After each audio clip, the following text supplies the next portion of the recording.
own communities right across the country. Thank you. Before we go to resuming debate and the honourable member for Cowichan-Malahat-Langford, I'll let him know that there are approximately 4 minutes remaining in the time for tonight's debate, and I'll give him the usual signal. Resuming debate, the honourable member for Cowichan-Malahat-Langford. Thank you very much, Mr. Speaker, and I certainly appreciate that I have the last spot in tonight's emergency debate.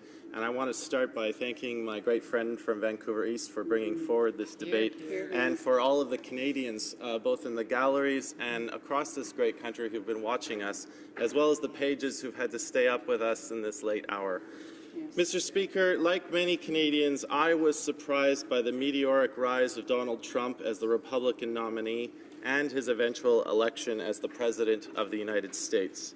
His campaign was marked by misogyny, racism, xenophobia, and a complete disregard for the most basic of facts.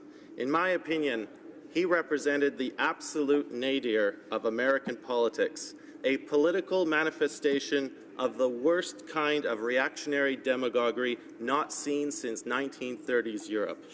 It was once my hope that the office of the President of the United States, which is arguably the most powerful and responsibility-filled position in the world, would somehow temper the man and make him reach out to all Americans and indeed the rest of the world and assure them that the campaign was now over and that he was going to try and govern in a more moderate course of action. Mr. Speaker, I now see that that was a false hope.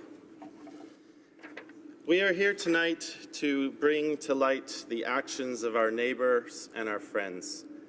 And, you know, we have been listening to Americans, whether they've been lining up in protests at American airports, whether it's been people in positions of power like American governors, senators, or members of Congress speak out.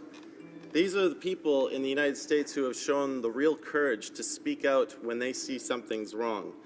And I think it's up to us as Canadians, as their neighbour, to also do something.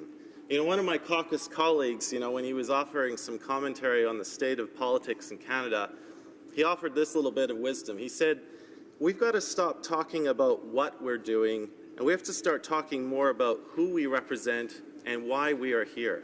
Mr. Speaker, in my opinion, the Liberals tonight have been speaking too much about what they are doing. We on the House are talking about why we're here and who we represent. My phone, as the phones of many of my colleagues and across this House, has been ringing off the hook from the weekend on about concerned constituents who are concerned with the actions of our American neighbour. They want us, as the people's representatives of this great country, to speak up and give voice, to have this country speak with more courage and conviction, as world leaders have already done. That's what we're asking for, and to back those words up with meaningful action. We realize that on that side of the House, Mr. Speaker, there may be some members of Parliament who are afraid of rocking the boat in the friendship and the relationship we have with the United States.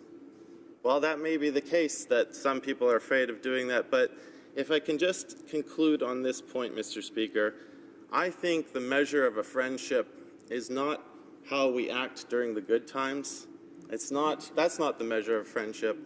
The real measure, the real test, comes how our relationship interacts during the tough times.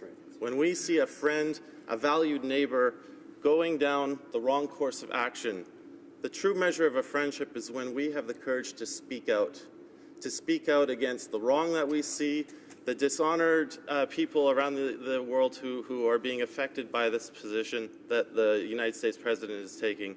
That is the true measure of a friendship. So I will end on that, Mr. Speaker, by saying that it's been an honor to speak on this tonight, and I hope that through the debate that we've heard tonight, that the government hears the people's voices, and we start to see some action reflect the meaningful debate that we've heard here tonight. Thank you. Hear, hear. It being 12 midnight, I declare the motion carried. Accordingly, this House stands adjourned until later this day at 2 p.m. pursuant to Standing Order 24-1.